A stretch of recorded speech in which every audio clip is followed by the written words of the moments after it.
नमस्कार, बहुत स्वागत है आप सभी का। न्यूज 18 प्राइम देख रहे हैं आप, आपके साथ मैं पल्लवी रविंद्र सिंह।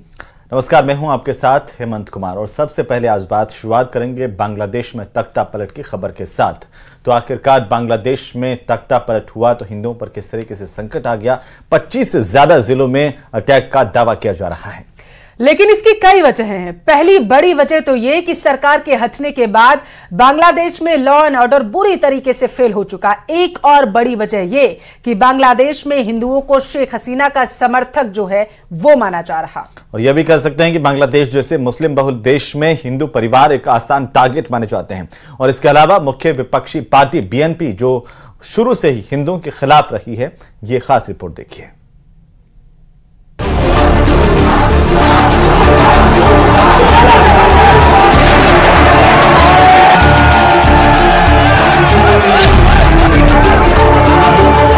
हिंदू भाई बुद्ध भाई जो हैं उन लोग के घर में जाके मंदिर में जाके आग लगा रहे हैं।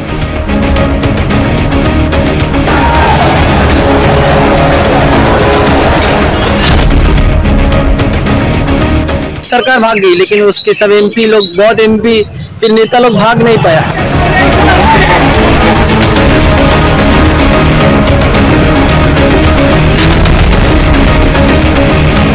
बांग्लादेश में जितने भी सिंपल हिंदू फैमिलीज हैं, इंडिया में हम लोगों को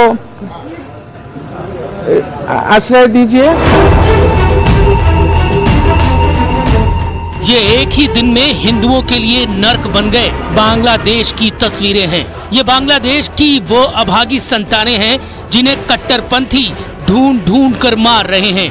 हिंदू घरों पर हमले हो रहे हैं, हिंदुओं के घर लूटे जा रहे हैं, हिंदू महिलाएं बच्चियां जान बचाने के लिए भाग रही हैं, हिंदू मंदिरों को तोड़ा और लूटा जा रहा है। बांग्लादेश के इस नए नर्क में फंसे हिंदू सोशल मीडिया के जरिए दुनिया से खुद को बचाने की अपील कर रहे हैं। अभी बांग्लादेश का माहौल कल बहुत खराब हो गया था, फिर भी बांग्लादेश की आवामी लीग की सरकार भाग गई, लेकिन उसके सब एमपी लोग, बहुत एमपी फिर नेता लोग भाग नहीं पाया। अभी तक वहाँ पे है, वही लोग दंगा फसाद करने की कोशिश कर रहे हैं। तो सरकारी बिल्डिंग, फिर वहाँ पे जो हम लोग की भाई है, हिंदू भाई बुद्ध भाई जो हैं उन लोग के घर में जाके मंदिर में जाके आग लगा रहे हैं। মিছিল নিয়ে যাওয়ার সময় পূর্ব দিক থেকে এসে আমার বাসার মধ্যে ঢুকে, আমার বাবা একজন ব্যবসা করে, সে তার ব্যবসার প্রতিষ্ঠান, আমার ভাই একজন ডাক্তার, ছোট কাকার ছেলে, তার চেম্বারও আমাদের বাসার মধ্যে। এই চেম্বারের মধ্যে ঢুকে আমাদের পুরো ভাইরা চুইরা কিচ্ছু রাখে নাই। আমার কাকাকে খুঁজতেছিল, আমার ভাইকে খুঁজতেছিল, মানে এরা কোথায়। আমার মা বাইরে ছিল, আমার মা শুধু নির্ভর হয়ে দাঁড়ায় দেখতেছে যে ঘরে ফ্যান বলেন, খাবার জলের জগ বলেন, একটা গ্লাস বলেন, কিচ্ছু রাখে নাই। পিটারে ভাইয়া ফেলাইছে। বাবা যতটুকু পারছে ছবি তুলছে এবং বাবারে মারছে, বাবার গায়ে হাত দিছে। আর আমার ছোট কাকা তো পলাই আছে, আমার ছোট কাকাকে ওরা খুঁজতেছে। মানে আমরা কতটা নির্ভয় আজকের এই ছাত্রদের কারণে। আমরা এখন কি দেশ ছেড়ে নিজের জায়গা জমি ছেড়ে কি আমরা ইন্ডিয়া পালাই যাবো, এটা মনে করতেছে সবাই। কেন ইন্ডিয়া যাব? আমরা স্বাধীন দেশে বাস করি না? আমরাও দেশের নাগরিক না? তাহলে কেন আমাদের সাথে এরকম হবে? আমরা তো স্বাধীনতা, ঠিক আছে, সবই ঠিক আছে। सोशल मीडिया के जरिए जो बताया है वो इस वक्त पूरे बांग्लादेश में हिंदुओं से हैवानियत का सच है। ये बात खुद बांग्लादेशी मीडिया दुनिया को बता रहा है। बांग्लादेश की प्रमुख समाचार वेबसाइट द डेली स्टार के मुताबिक कल यानी 5 अगस्त 2024 को कम से कम 27 जिलों में हिंदुओं को निशाना बनाया गया। हिंदुओं की सैकड़ों दुकानें लूटकर जला दी गई, हिंदुओं के अनगिनत घर और मंदिर तोड़े गए, एक हिंदू पार्षद की हत्या हो चुकी है, एक हिंदू पत्रकार को भी मारा जा चुका है। बांग्लादेशी मीडिया ने ही रिपोर्ट में लिखा है कि वहां ऐसा कोई क्षेत्र या जिला नहीं बचा है जहां हिंदुओं पर हमले न हुए हों, कि इस वक्त हालात बेहद खतरनाक हैं। हिंदू मंदिरों को लूटा जा रहा है, उनमें आग लगाई जा रही है। बिल्कुल अगर हमारे सनातनी हैं, भारतीय हैं और वहां पर आज जो वहां पे गृह युद्ध छुड़ गया है और वहां जिस प्रकार का माहौल है कि वहां के राष्ट्रपति सुरक्षित नहीं है, तो हमारे लोग वहां कैसे सुरक्षित रहेंगे आम आदमी। तो बिल्कुल उनको यहाँ लाना चाहिए और जो नियम कायदा उसके अनुरूप उनको लाकर और यहाँ उनको रखना चाहिए। पहले भी ऐसे कई बार हुए हैं और उसी की श्रृंखला में पुनः शुरुआत हुई है कि कई सनातनियों को प्रताड़ित किया जा रहा है, भारतीयों को प्रताड़ित किया जा रहा है, तो वे अपनी मातृभूमि पे तो आना ही चाहेंगे। नाइट में हमला हुआ, इस्कॉन मेहरपुर इस्कॉन का प्रचार केंद्र है, अग्नि संयोग किया और लूंटन किया, भांगचूर किया। बांग्लादेश में हिंदुओं के खिलाफ जारी हिंसा को लेकर बीजेपी नेता शुवेंदु अधिकारी ने कहा है कि कुछ दिनों में 1 करोड़ हिंदू शरणार्थी बंगाल की शरण में आ सकते हैं और भारत को इसकी तैयारी करनी चाहिए। शुवेंदु ने ये भी दावा किया कि नोवाखाली में हिंदुओं के सभी घर जला दिए गए हैं और सिराजगंज में 13 हिंदू पुलिसकर्मियों की एक साथ हत्या कर दी गई है। बांग्लादेश के जो हालात हैं उसे देखकर लगता भी है कि दक्षिण एशिया में हिंदू 75 साल बाद तीसरा बड़ा विस्थापन देखने वाले हैं और बांग्लादेश में रह रहे 1 करोड़ से ज्यादा हिंदुओं को जान बचाने के लिए देश से भागना पड़ सकता है। शेख हसीना इस वक्त भारत की शरण में है। भारत सरकार ने भी उनकी शरण को लेकर अपनी स्थितियां साफ कर दी हैं। ये पहली बार नहीं है जब भारत ने मुश्किल वक्त में उनकी मदद की हो। तो वहीं बांग्लादेश संकट को लेकर भारत में किस तरह की राजनीति हो रही है, विदेश मंत्री एस जयशंकर ने बांग्लादेश के राजनीतिक संकट को लेकर राज्यसभा में आज एक बयान दिया, जिसमें उन्होंने बताया कि बांग्लादेश में मौजूद 19,000 भारतीयों की सुरक्षा पर भारत सरकार की नजर है। रिपोर्ट देखिए।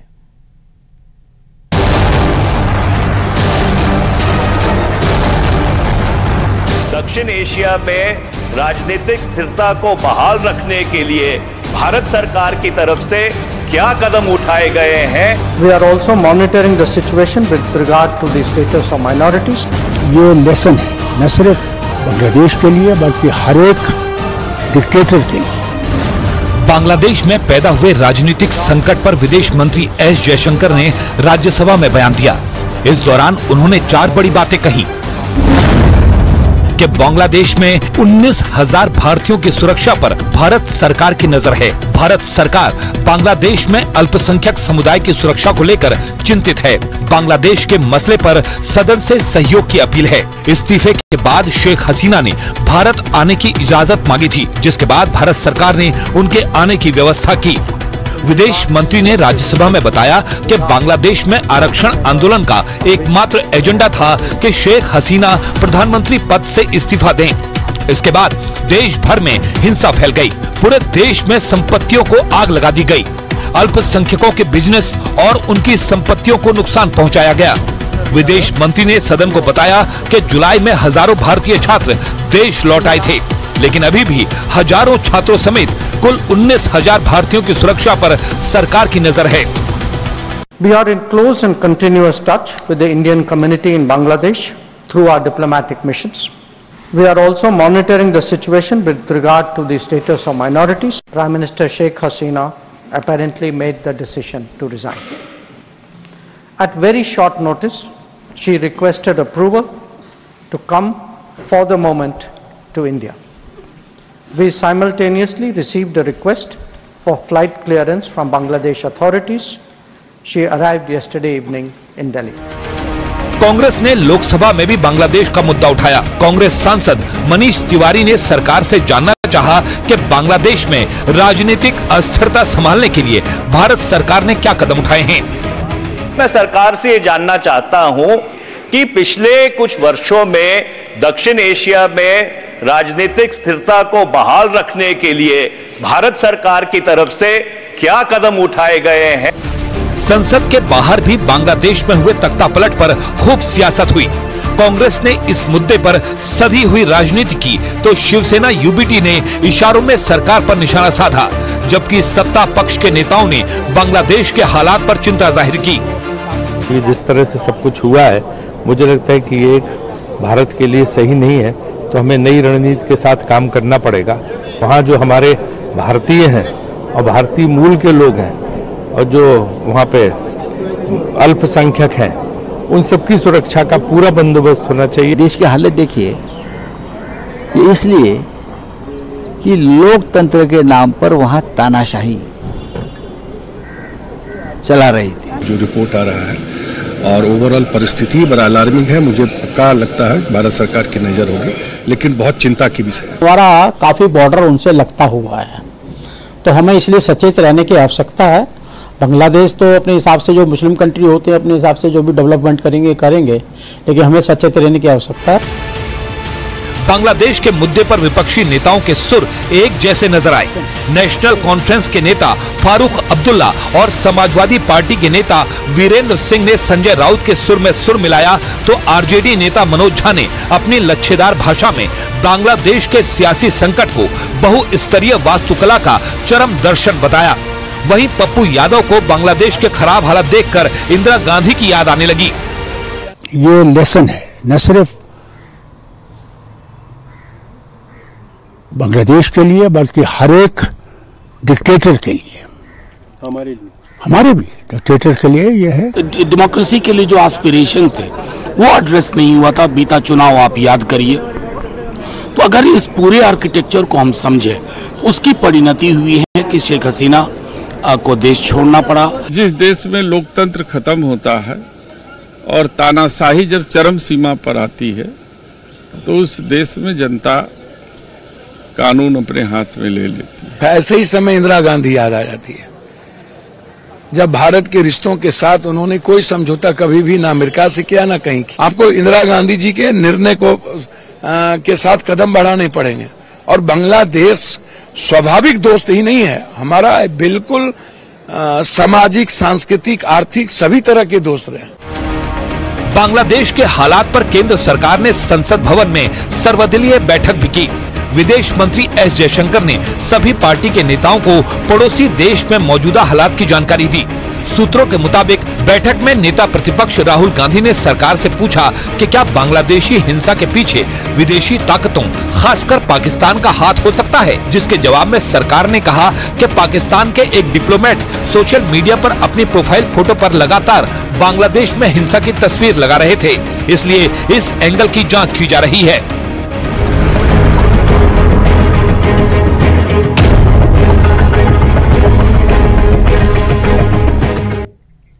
तो बांग्लादेश में अराजकता की तस्वीरें सामने आ रही है, जो आपने देखी। पिछले 3 सालों से भारत के 4 पड़ोसी देशों में ऐसी ही आग लगी है। बांग्लादेश से पहले पाकिस्तान, श्रीलंका और अफगानिस्तान इस विद्रोह की आग में झुलस चुके हैं और अब भी वहां हालात ठीक नहीं है। बांग्लादेश से पहले इन देशों से आए वीडियो भी बेहद ही हैरान करने वाले हैं। रिपोर्ट में देखिए।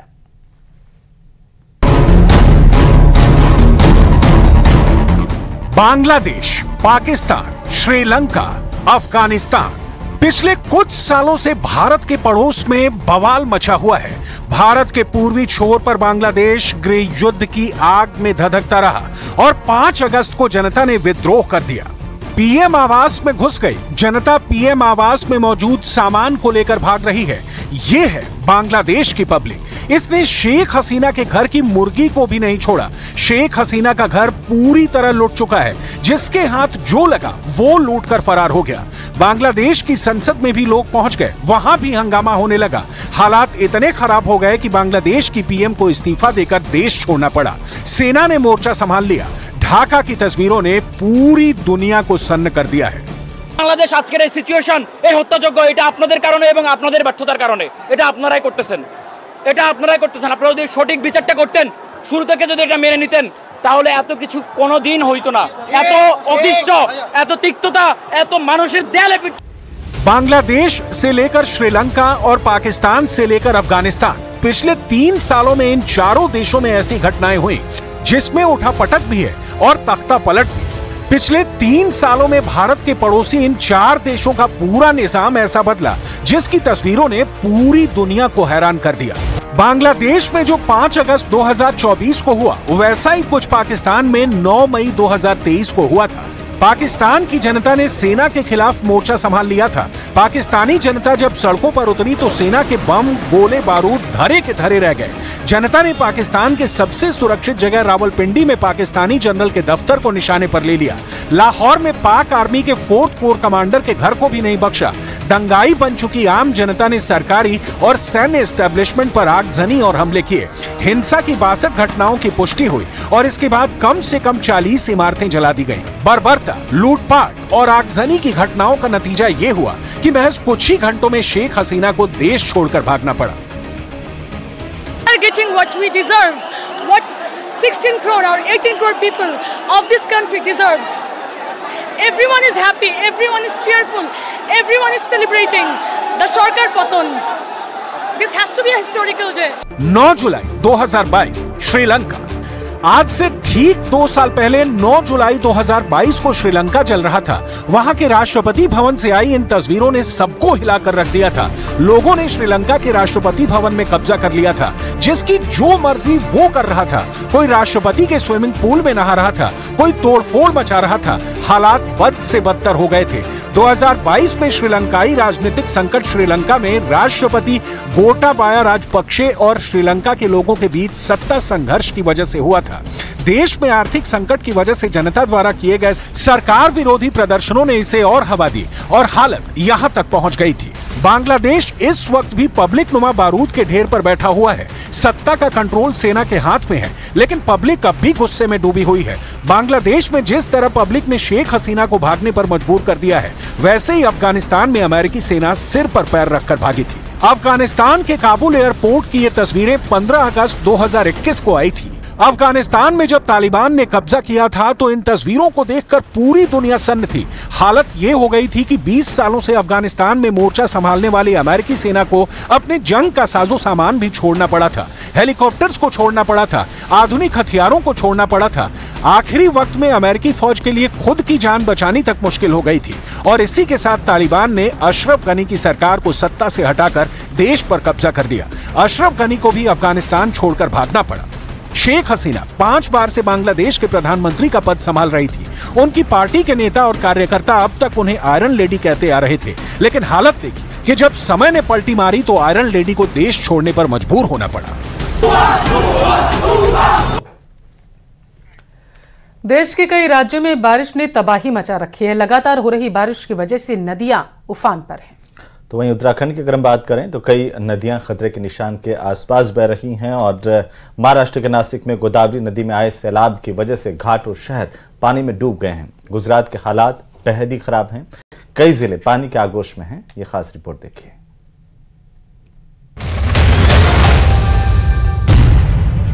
पहाड़ से मैदान तक आसमानी आफत, मनाली से मुंबई तक आसमान से बरसी मुसीबत।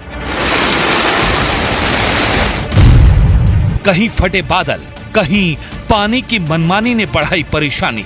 मॉनसून जैसे जैसे आगे बढ़ रहा है, लोगों के लिए मुश्किलें भी बढ़ती जा रही हैं। पहाड़ से लेकर मैदान तक, उत्तर से लेकर दक्षिण तक, हर तरफ मौसम की चौतरफा मार देखने को मिल रही है। मौसम विभाग ने भी आने वाले दिनों में कई जिलों में बारिश का अनुमान जताया है। यानी साफ है कि अभी आसमानी आफत से राहत मिलने के आसार नजर नहीं आ रहे।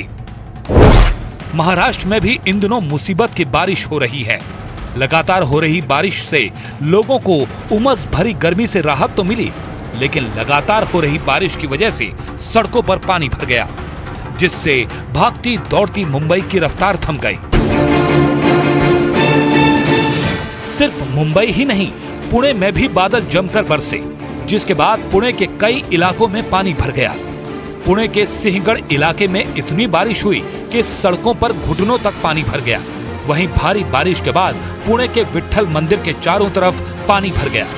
मंदिर का गेट पूरी तरह से पानी में डूब गया। एक शोरूम में भी बारिश के पानी ने जमकर कहर मचाया। भारी बारिश के बाद शोरूम में घुटनों तक पानी भर गया और वहां रखा सारा सामान पानी में भीगकर खराब हो गया। गुजरात के राजकोट में भी भारी बारिश के बाद बाढ़ जैसे हालात पैदा हो गए। वहां कई रिहायशी इलाकों में पानी भर गया। मंदिर, मकान और दुकान पानी में डूब गए। हालात को देखते हुए प्रशासन ने लोगों से सुरक्षित जगह पर रहने की अपील की है। वडोदरा में आसमानी मुसीबत से लोग परेशान हैं। भारी बारिश के बाद वहां नदियां उफान पर हैं और कई गांवों में बाढ़ का पानी घुस चुका है। हालात को देखते हुए प्रशासन ने कई गांव के लोगों को अलर्ट जारी किया है। बारिश और बाढ़ की वजह से सड़क और खेत सब पानी में डूब गए। भरूच में तो बारिश से इससे भी बुरे हालात देखने को मिले।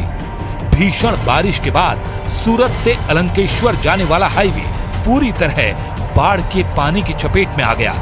हालात इतने बदतर हो गए कि लोग जान जोखिम में डालकर तेज बहाव को पार करते दिखाई दिए। भारी बारिश की वजह से हाईवे पर इतना पानी भर गया कि सड़क को देख पाना मुश्किल हो गया।